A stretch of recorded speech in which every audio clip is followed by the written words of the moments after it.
Was geht ab, meine lieben Freunde? Ich hoffe, euch geht's gut. Wir sind wieder zurück bei Sei Kritisch und heute reden wir über das Thema, welches ich euch schon in dem Community-Beitrag näher gebracht habe oder auf meinen TikTok-Videos. Und zwar reden wir heute über den Red Shoe Club. Das ist ein weiterer Zweig von ganzen Pizza, Epstein, elitären Machtnetzwerken, wo es um Kannibalismus und Adrenochrom-Gewinnung geht. Ganz, ganz schlimme Themen auf jeden Fall. Deswegen ein Hinweis, falls du dich mit dem Pizzagate-Skandal noch überhaupt nicht befasst hast oder dir vielleicht auch schon solche Videos, ja, wenn du dir schon solche Videos angeschaut hast und du hattest da schon so ein mulmiges Gefühl, okay, vielleicht könnte das ein bisschen zu viel für mich sein, einfach wegklicken, okay? Um euch den Red Shoe Club näher zu bringen, müssen wir uns erstmal damit befassen, was ist überhaupt der Red Shoe Club? Und zwar, der Red Shoe Club ist der 9. Kreis von einem elitären geheimen Netzwerk, die mit Pädophilie, Rituale, Kindermord und Kannibalismus zu tun haben. Der rote Schuh symbolisiert das unschuldige Blut der Kinder, das bei ihren Ritualen auf die Schuhe tropft. In manchen Fällen wird die Haut der Opfer zu Leder verarbeitet, als Verhöhnung des Körpers, Belustigung, das Symbolisieren des Status in diesen geheimen Netzwerken und die Rebellion gegen das Gute auf der Erde. Wie komme ich auf Rebellion? Das ist ein sehr spannendes Thema und da muss ich wieder Jesus rezitieren, und zwar Elberfelder Bibel.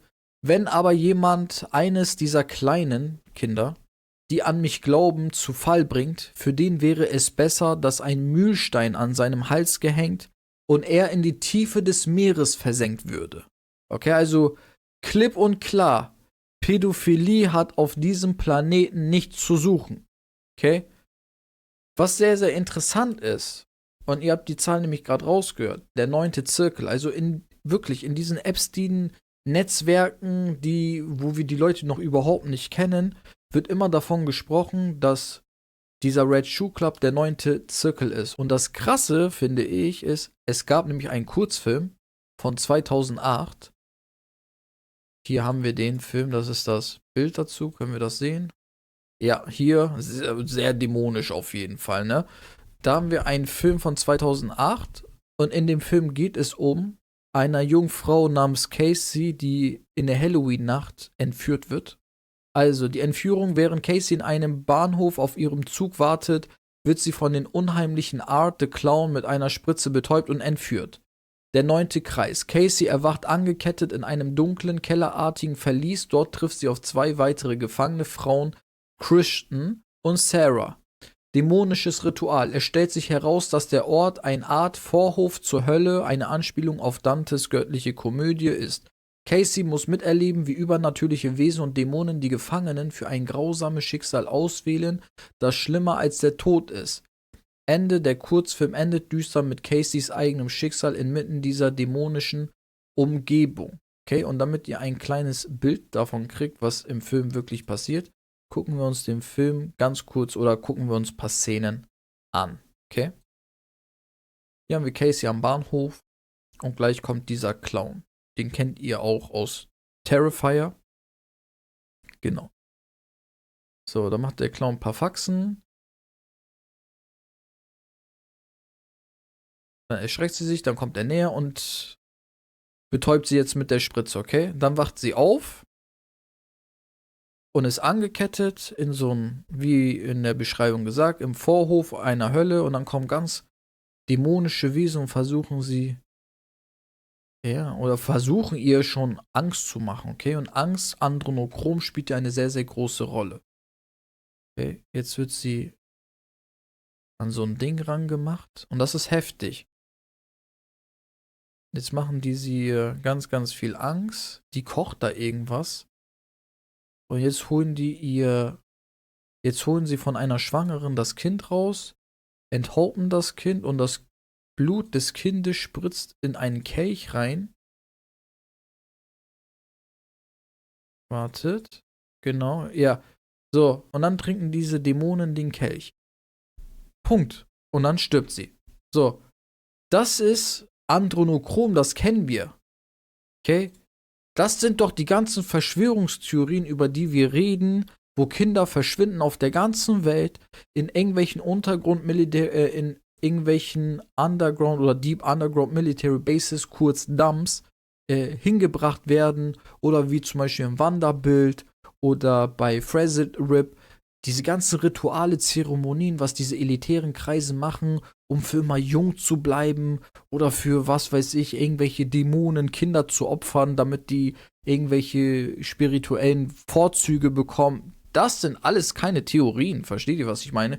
Der Typ des Films, der Autor des Films nennt diesen Film The Ninth Circle, und der Red Shoe Club ist der 9. Zirkel, der 9. Kreis in diesem Netzwerk. Also schon ein bisschen zufällig, ne, würde ich mal sagen. Sehr, sehr viel Zufall. So, über wen reden wir heute? Den kennen wir aus Pizzagate, Tony Podesta. Ne? John und Tony Podesta, die haben nämlich eine Geburtstagsfeier gefeiert, also 65. Geburtstag von Tony, und alle trugen rote Schuhe, weil das ist ja gang und gäbe, ne? Gang und gäbe, rote Schuhe zu tragen.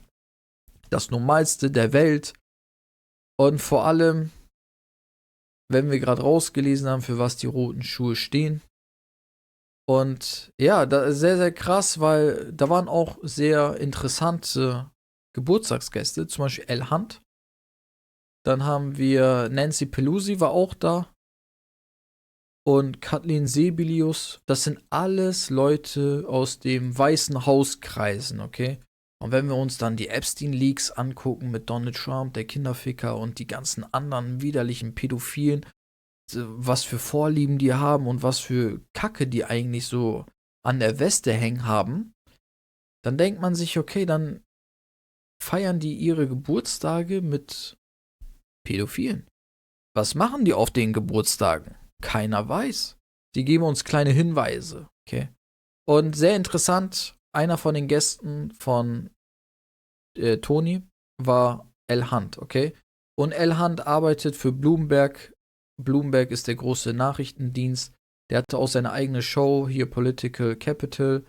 Und war auch ganz gut mit CNN. Und CNN, Anderson Cooper aus der Vanderbilt-Familie, ne, den kennen wir ja schon von der letzten Folge. Die sind befreundet, okay? Und der Typ hat eigentlich, oder hat versucht, Tony Podesta und seine Frau, hier haben wir das nämlich unten stehen, hier ist das, der hat nämlich versucht, die beiden mit Steuerhinterziehung ranzukriegen, okay? Und Tony beantwortet oder antwortet auf seine Drohung folgt. Hört euch das mal an. Das ist ein bisschen, wenn ihr mehr recherchiert habt, dann versteht ihr, was er eigentlich damit bezwecken möchte, okay?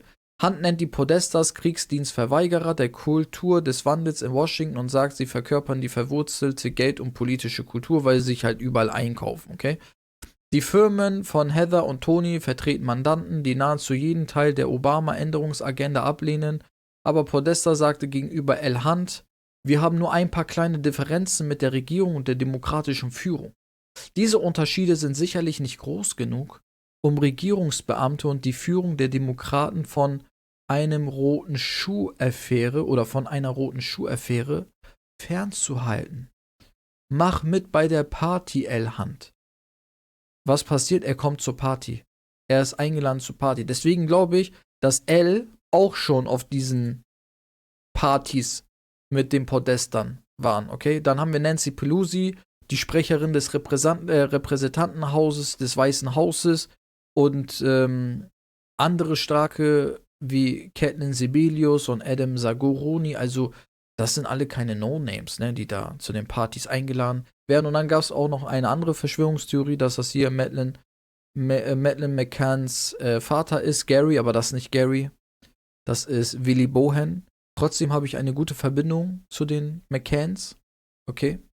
Und darauf könnt ihr euch gefasst machen. Das ist wirklich interessant. Kommen wir direkt auch zum Madeleine McCann-Fall, weil ich sage, ja, die hatten hundertprozentig was damit zu tun, okay? Und das ist nicht nur wegen den Phantombildern, sondern es gibt da Ähnlichkeiten zu einem anderen Fall, da kommen wir gleich zu. Aber schauen wir uns mal die Phantombilder an. Also, Madeleine ist ja, glaube ich, am 3. Mai oder am 7. Mai 2007 verschwunden, okay? Und dann gab es Augenzeugen und die haben berichtet, dass diese 6 Leute hier sich sehr, sehr komisch benommen haben, als sie in der Nähe dieser Sommervilla, okay, das ist ein privatisierter Strand, hier, dieses Praia de Luz, das ist so, da ist schon viel Geld drin, okay? Da machen keine Normalos Urlaub.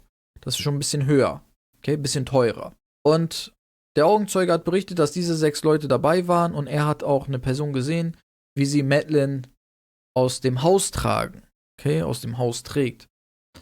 Und dann frage ich mich, wo sind denn die beiden Eltern, dass irgendeine fremde Person in dein Haus kommt, in dein Sommerhaus und deine Tochter aus ihrem Bett trägt und warum nur sie, wenn du noch Zwillinge hast? Madeleine war ja nicht das einzige Kind, die haben noch Zwillinge, okay?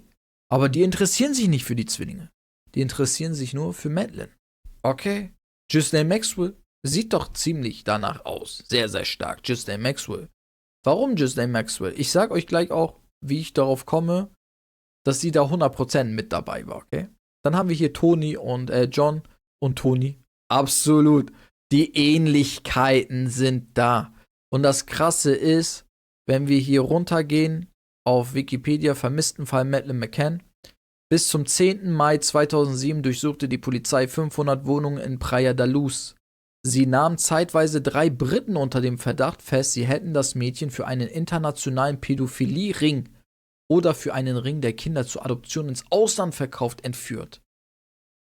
Oh. Ja, das klingt ein bisschen hart, ne? Und wenn wir dann herausfinden, dass die Podestas auch Urlaub gemacht haben bei Clemens Fraud, das ist ein englischer Politiker, Fernsehstar, Schriftsteller, Chefkoch und Enkelsohn von Sigmund Freud, kennen wir, ne, Sigmund Freud, der mindestens 2 Mädchen sexuell missbraucht hat. Auch im Fall der im Jahr 2007 verschwundene Madeleine McCann galt Freud, der vor 7 Jahren verstorben ist, als Verdächtiger. Okay, und dann lesen wir hier, Freud war im Besitz einer Villa in der portugiesischen Stadt Praia de Luz. Da war auch Toni und sein Bruder, waren beide da. Beide waren da, haben Urlaub gemacht. Genau dort verschwand im Jahr 2007 die damals 3-jährige Madeleine McCann. In den Wochen nach dem Verschwinden freundete sich Freud mit den Eltern Maddies an und lud sie auch mehrmals zu sich nach Hause ein. Er hielt bis zu seinem Tod Kontakt zu den McCanns. In einer Dokumentation, die am Mittwoch auf ITV Exposure läuft, melden sich 2 Frauen zu Wort, die behaupten, von Freud als kleine Mädchen missbraucht worden zu sein. Die eine war 10 und die andere war 14. Und die chillen, die beiden ekligen, widerlichen, chillen in seiner Villa, die in der Nähe war. Ich kann euch das zeigen. Guckt mal, wie nah. Hier, schaut euch das an. Freuds Family Holiday Villa. McCanns. Guckt mal, wie nah. Guckt euch mal, das sind 10 Minuten, 15 Minuten mit dem Auto. Hill where Kate dreamed Maddie's body was buried. Freuds Villa. Plow and Pedopub. McCanns Apartment Hotel, 200 Feet. 200 Feet. Ich weiß nicht, wie viel das, lasst das vielleicht 20, 50 Meter, 100 Meter sein. Scheißegal. Aber die sind in der Nähe. Okay? Und dann lädt er die später auch noch ein. Ja, kommt doch her, um den ganzen Medienrubel zu umgehen. Kommt einfach zu mir in die Villa und dann können wir ein bisschen. Die lachen die doch aus, Mann. Entweder lachen die aus und tun so auf guten Bürger, oder aber die beiden waren bereit, ihre Tochter zu verkaufen. Wer weiß das schon? Wer weiß das schon? Okay, und ich habe euch ja gesagt gehabt, damals einen sehr, sehr ähnlichen Fall gab. Und zwar haben wir hier die Geschichte von Jakob Wetterling 1989. Am 22. Oktober ist dieser 11-jährige Junge verschwunden, okay, entführt worden, rituell missbraucht und dann hat man ihn getötet, okay? Und was da sehr, sehr interessant ist, ist erstmal Gematria. 11 Jahre alt, 22. Oktober, 11 plus 22 ist 33. Ihr wisst, wie sehr die auf Numerologie achten, wenn sie ihre Rituale ausführen, okay? So, und dann würden wir jetzt sagen, okay, die Eltern sind völlig traurig, wie Maddies Eltern, ne, hier unten, ja, wir suchen unsere Tochter und bla bla bla bla bla. Ja, aber die beiden haben das auch gemacht. Wir suchen unseren Sohn oder wir vermissen unseren Sohn, er wurde umgebracht, dies, das, jenes. Und dann jetzt, guckt mal, wie behindert krass das ist. Guck mal, das ist der Vater, das ist sein anderer Sohn, Okay, wo sie jetzt 10 Jahre, 15 Jahre später, Trevor Wetterling. Und wir kennen Pizzagate, die ganzen Codewörter, die von Pedro-Netzwerken benutzt worden sind. Ne? Ich habe es euch in der Folge Nummer 2 gesagt oder gezeigt. Hier Hotdog Boy, Pizza Girl, Cheese Little Girl, Pasta Little Boy. Und das ist von der FBI. Okay, das bin nicht ich. Das ist die FBI, die das entziffert hat. Ice Cream, Male Prostitution, Walnut. Wir können nicht weitermachen. Und auf den T-Shirts dieser 2 Jungs, und das ist das Krasse, okay? Auf den T-Shirts dieser 2 wildfremden Jungs steht was drauf? The older boy shirt says, Friends come and go. Pizza is forever. Und bei dem Jüngeren steht, You wanna pizza me? You wanna pizza me? Die ganzen Pädophilen wie Tony Podesta, Hillary Clinton und diese ganzen widerlichen Freaks, die haben auch in den E-Mails geschrieben, ey, Pizza war richtig geil, ich dachte, ich krieg eine Hot Cheese Pizza, aber dann habe ich eine Hot Sauce Pizza bekommen und dies, das, jenes. Guckt euch Pizzagate an, wenn ihr das nicht kapiert, was ich gerade sage. Und dann chillt er mit 2 kleinen Jungs, der Vater von dem 11-jährigen Jakob. Und dann steht da, You wanna pizza me? Und die weinen um ihren Sohn? Hä? Die weinen um ihren Sohn? Die beiden? So wie die beiden um ihre Tochter weinen? Ich weiß nicht. Ich weiß nicht. Aber ich weiß was anderes. Dass Epsteins Netzwerk auch in Portugal war. Euronews. Epsteins Sumpf. Verbindung zu Missbrauchsfällen in portugiesischem Waisenhaus. Das ist in den Epstein-Akten drin. Okay? Eine Netflix-Dokumentation über den Fall Madeleine McCann veranlasste 2019 einen Whistleblower, die US-Behörden auf eine mögliche Verbindung zwischen Jeffrey und einem riesigen Kindesmissbrauchsskandal in einem Waisenhaus hinzuweisen, der damals Portugal erschütterte. In einer im Juli 2009 an die US-Behörden gesendeten Beschwerde wurde eine Untersuchung der Verbindung von Jeffrey zu einem mutmaßlichen Kindesmissbrauchsplan von US-Millionären in Portugal gefordert. Okay? Das ist hier die Epstein-Akte. Und was steht in der Epstein-Akte? Darin wird berichtet, zu dieser Zeit eine Dokumentation über das Verschwinden von Madeleine auf Netflix Premiere hatte, in der Journalisten unter anderem von der Anwesenheit amerikanischer Millionäre,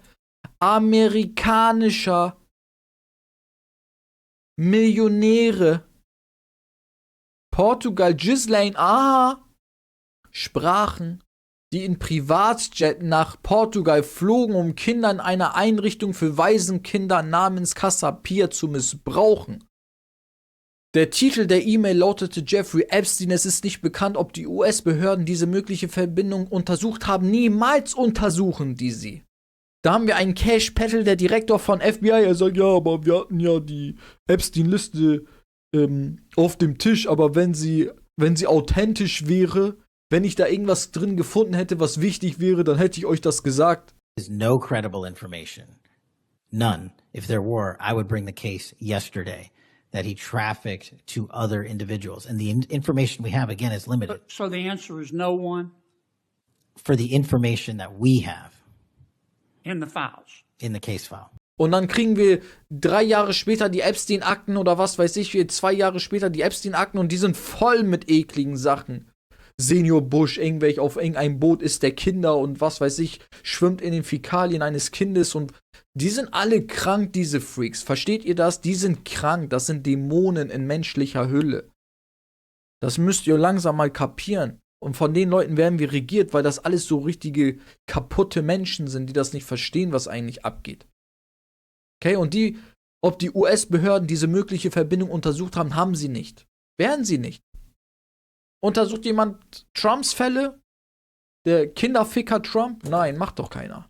So, der Verfasser der E-Mail, dessen Name zensiert ist, schreibt in Staffel 1, Folge 3, erinnern sich portugiesische Journalisten an den Skandal, der sich einige Jahre zuvor wegen Kindesmissbrauch in einem portugiesischen Waisenhaus ereignet hat. In Bezug auf das Waisenhaus Casa Pia sagt ein Journalist sogar, dass es eine bekannte Tatsache ist, dass amerikanische Millionäre in Privatjets nach Portugal geflogen sind, um diese Kinder sexuell zu missbrauchen. Hier unten seht ihr die privaten, hier die Flüge, die Podestas und auch Clemens Fraud hatten in Portugal. Das waren alles Privatflüge. Okay, und in dieser Nachricht von Euronews erzählen sie über US-Millionäre, die in Privatjets Kinder ficken, nach Portugal fliegen. Das ist geisteskrank. Hier, Epstein-Akte. Okay? Was sollen wir da Großartiges erzählen? In der Netflix-Doku behauptet die Journalistin, dass diese Personen seit den 1960er Jahren nach Portugal reisten. 1960. Okay? Seit 60 Jahren, 66 Jahren machen die das. So, und bei Epstein auch. Aber auch über einen Flug von Epsteins Privatflugzeug, das als Lolita Express bekannt ist, eine Anspielung auf Wladimir Nabokovs Roman, der die Geschichte eines Mannes erzählt, der seine 12-jährige Stieftochter missbraucht. Okay? Also wirklich geisteskrank. Steht ihr geisteskrank? Und dann haben wir hier auch so einen ekligen Pizzagate-Typen, der seinen eigenen Sohn vielleicht sogar rituell ermorden ließ. Oder verkaufte. Okay, wer weiß das denn schon, was die mit ihren eigenen Kindern machen, diese perversen Ekligen? Aber ich weiß eins. Ich weiß eines, dass die Karriere von Gary McCann ziemlich steil ging nach 2007. Ja, mehrere Awards gewonnen. Dann wurde er einer der Führungspersonalien als Covid 2019 mit ganz anderen Forschern hat er dann so die Forschung Covid in England vorangetrieben. Also der ist schon sehr, sehr hoch. Sehr, sehr hoch. Und wir kennen das. Rapper und Schauspieler, was weiß ich, entweder werden die ersten Kinder immer trans oder die ersten Kinder sterben auf komische Art und Weise. Keiner weiß warum. Wisst ihr, was ich meine? Die opfern ihre Kinder. Okay? An solche perversen oder an Moloch, wie das damals die Dings gemacht haben, die Kananiter und auch die Juden haben das damals gemacht, weil die sich das abgeguckt haben. Die haben sich gedacht, wie kann das sein, dass deren Gott, deswegen, die waren ja auch alle immer sehr, sehr stark um Judäa damals, okay, die ganzen Länder. Wie kann das sein, dass deren Gott immer sofort antwortet? Wie kann das sein, dass deren Gott die beschützt? Dann haben die verstanden, okay, die opfern Kinder, wir machen es auch. Okay, also das ist heftig. Wirklich heftig. So, und Macaulay Culkin, auch sehr, sehr interessant. Ja, Macaulay Culkin spricht darüber. Aber Macaulay Culkin hat sich auch verwandelt. Okay? Er war damals bei Kevin allein zu Hause, Kevin allein in New York, da war der Junge, der mit solchen Biestern zu tun hatte. Okay, da gibt es eine Dokumentation darüber. Die hat er selbst mal, ein Podcast gab es darüber, den er selbst veröffentlicht hatte. Das wurde runtergenommen, 2017. Aber es gibt noch viele Leute, die darüber sprechen. Und hier haben wir einen. Und schaut mal, was Macaulay Culkin über den Red Shoe Club ausgesagt haben soll, okay? Because of what's been happening lately with all these Hollywood elite people. But the fact that he already did that, and now this comes out, just gives it a little more power, okay? Former child star exposes entertainment industry execs who sacrifice young actors. Former child star Macaulay Culkin has blown the whistle on the entertainment industry elite to reveal that Hollywood studio executives are bloodthirsty Satanists who ritualistically murder child actors. Again, according to him. Macaulay Culkin exposed, dass Schauspieler, Regisseure, diese ganzen komischen Freaks, die mit Filmen zu tun haben und Kinderschauspielerinnen und Schauspieler, dass sie rituell missbrauchen, ne, für ihre perversen, dreckigen Fantasien. Und dann soll sogar Macaulay Culkin gesagt haben, und da gibt es ein Mädchen von Poltergeist damals, die ersten 3 Filme, Heather O'Rourke. Sie ist mit 12 Jahren gestorben. Vielleicht finde ich das hier. Genau, hier haben wir das. Top Lawyer confirms Poltergeist Child Actor killed by Hollywood Pedophile Ring. Top Anwalt bestätigt Poltergeist Kinderschauspielerin von Hollywood pädophilen Ring getötet. Heather O'Rourke wurde von einem pädophilen Netzwerk der Elite-Unterhaltungsindustrie ermordet. Ein führender Anwalt für Unterhaltungsrecht hat bestätigt, dass der Kinderstar des Films Poltergeist Heather O'Rourke von einem Elite-pädophilen Ring in Hollywood getötet wurde. Die junge Schauspielerin spielte Carol Ann Freeling in allen 3 Poltergeist-Filmen von Steven Spielberg und hatte auch Rollen in den beliebten TV-Shows Webster und Happy Days. Ihr vielleicht berühmtester Moment war ihr Satz, sind sie hier im ersten Poltergeist-Film. Heather starb 1988 im Alter von nur 12 Jahren auf tragische Weise an einer Darmstenose, nachdem ein Darmverschluss eine tödliche Infektion verursacht hatte, die einen septischen Schock und einen Herzstillstand zur Folge hatte. Okay? Und da gab es ganz, ganz viele Ärzte, die ich mir angeguckt habe und die haben gesagt, eigentlich bei einem 12-jährigen Mädchen könnte das niemals passieren. Das muss passiert sein, indem sehr, sehr viel Einwirkung auf den Darm, also ne, durch Gewalt, durch Sex und was weiß ich, dadurch hat sie den Infekt geholt. So, und der Top-Anwalt hat Beweise dafür vorgelegt, dass Heather am Set einer TV-Show mit dem Titel Rocky Road von mächtigen Eliten der Filmwirtschaft vergewaltigt wurde.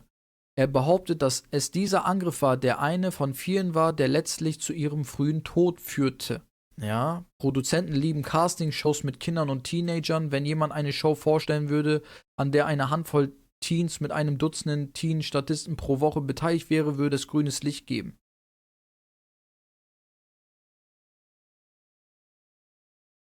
Das sind alles Pädophile. Das hier könnt ihr lesen, werde ich euch in der Beschreibung zufügen. Hier haben wir Steven Spielberg. Spielberg. Wer ist Steven Spielberg? Aha, wir verstehen also, ne? I'm Leah Adler from California. I own the Milky Way restaurant with my dear husband. And I would like to have brachas for all my children and grandchildren and my You have husband. the name marked in the... Yes, I'm Steven Spielberg's mother also. Geisteskrank, wirklich geisteskrank, was mit Heather O'Rourke passiert ist. Okay, und davon gibt es richtig viele Dokumentationen. Sehr, sehr traurig. Aber wir wissen, wie diese Leute mit Kindern umgehen. Und dann soll auch Macaulay Culkin veröffentlicht haben, dass jemand vom Set, als er irgendeinen Film gedreht haben soll zu ihm gekommen sein, da war er noch ein Kind und hat gesagt, siehst du diese roten Schuhe? Das ist mit der Haut von Heather O'Rourke gemacht worden. Und das hat ihn einfach zum Nachdenken gebracht, wo er dann gesagt hat, ich halt meine Fresse. Okay, stellt euch also vor, ihr seid Kind und da kommt jemand und ihr wisst von dem Tod, weil da wahrscheinlich viele drumherum reden und ihr sagt, guck mal, die Lederschuhe, die wurden von ihrer Haut gemacht. Was meint ihr, was das mit einem Kind da oben macht? Vollkommen plem. Und dann würde ich mich nicht wundern, warum er so plem geworden ist, weil es gibt immer 2 Wege. Entweder stirbst du und versinkst im Drogensuff und er war ja extrem im Drogensuff. Oder aber Täter-Opfer, du verwandelst dich als Opfer in den Täter. Und in diesem Fall ist er Täter geworden und ich zeige euch warum.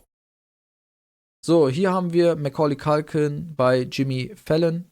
Das sind alles Pizzagate, Ellen und die ganzen anderen ekligen TV-Show-Hosts und das sind alles Pedos, Alter.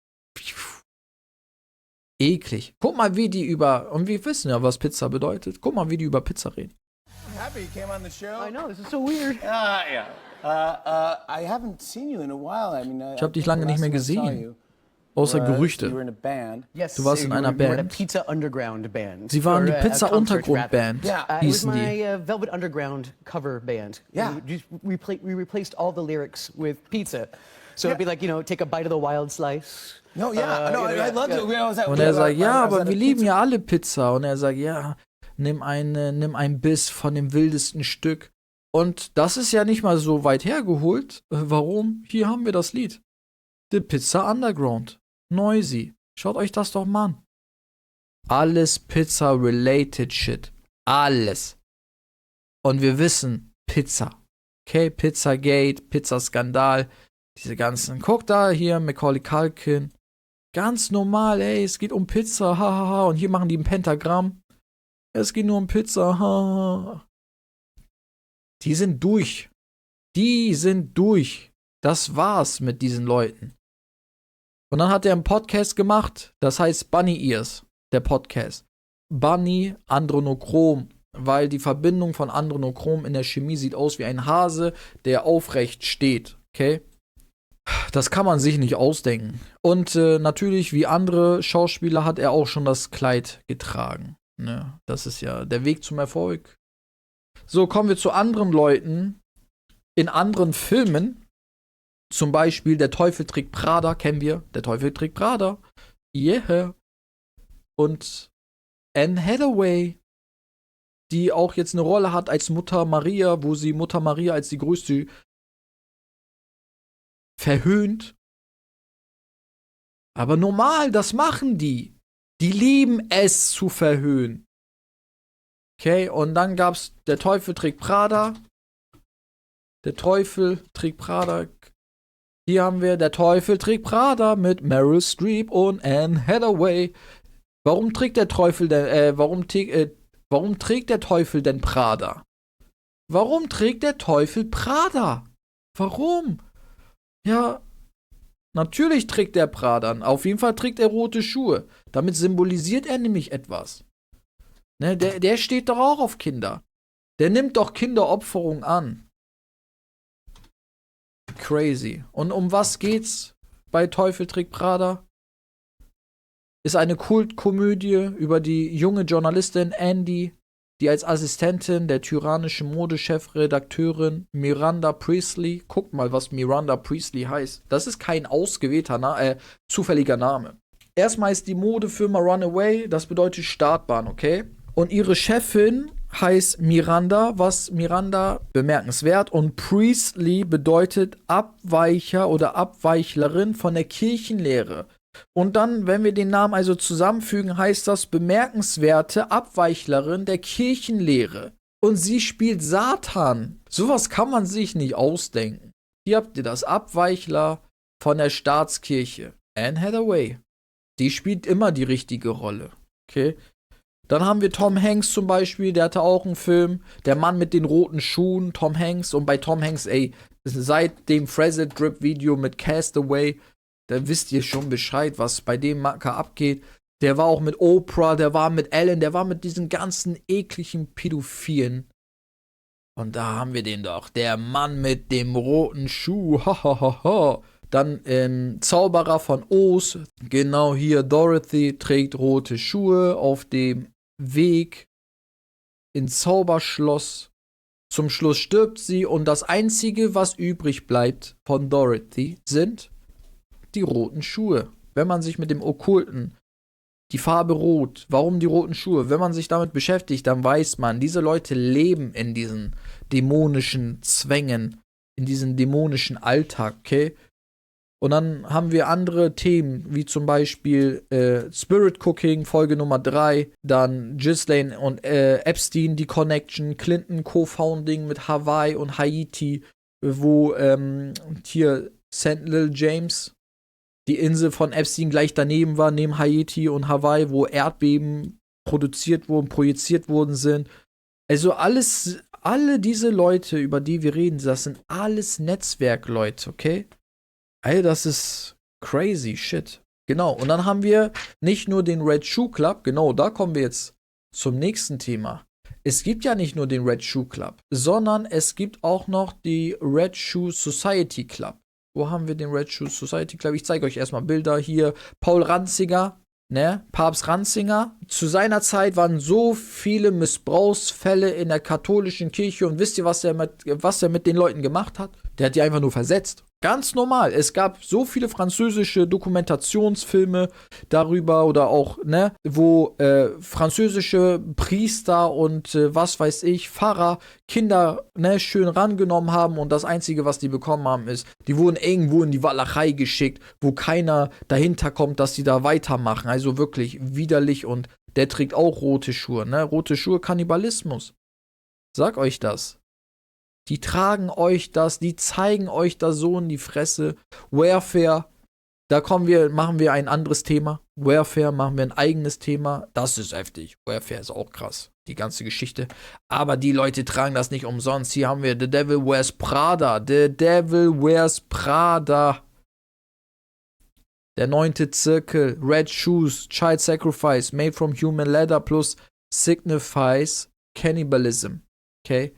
Und dann die ganzen Mädchen auf dem Podesta Artworks, okay, wie bei Vanderbilt. Alle rote Schuhe. Rot ist die Farbe, Kinder. Rot ist die Farbe. Bill Maher, Bill Clinton, Alle tragen rot. Pope Pius, der 7. 1808, trägt rote Schuhe. Die sind durch. Guck mal, bei ihm ist das Auffälligste. Der hatte seine eigene Show, Bill Maher. Er nennt seine Produktion Kid Love Production. Versteht ihr, da kommt man doch nicht hinterher. Kid Love Production. Sind sie etwa ein Pädophiler? Ja, aber muss ja keiner wissen. Genau. Eklig. Widerlich, solche Leute. So, und dann möchte ich euch das letzte zeigen. Und zwar der Red Shoe Society Club.